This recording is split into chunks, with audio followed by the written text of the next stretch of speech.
Voyez-vous, quand on teste une porte sur un chantier, sur une opération, notamment les grandes portes d'entrée des bâtiments recevant du public,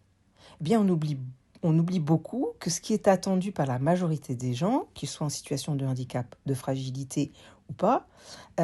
c'est que quand on commence à pousser la porte, elle nous libère de sa manœuvre en continuant sa course toute seule, que ce soit en la tirant ou en la poussant, que ce soit pour entrer dans un sas ou directement dans le bâtiment. Et puis surtout, on oublie de la tester main morte, poing fermé, avec le petit doigt, avec les cale-pieds du fauteuil roulant, avec les pieds uniquement.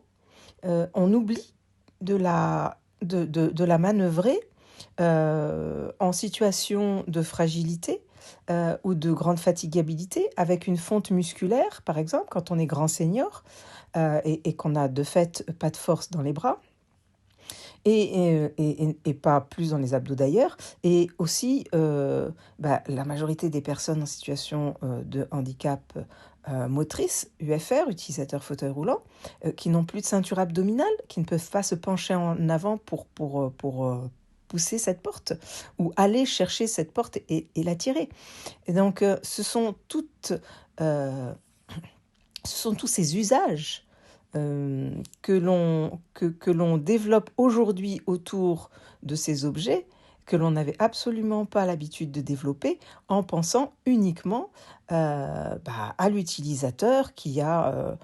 30 ans, qui est masculin, qui a des bons abdos, des bons bras, une bonne poignée de main et qui ouvre et ferme une porte facilement. Voilà, donc respecter la pluralité des corps, des sens, des sensibilités. Vous voyez, on va dans l'infiniment petit, dans l'infiniment détail, mais on devrait aujourd'hui tester toutes les portes, toutes les fenêtres, toutes les poignées au prisme de toutes ces singularités, de tous ces besoins qui sont juste le fait de la vraie vie.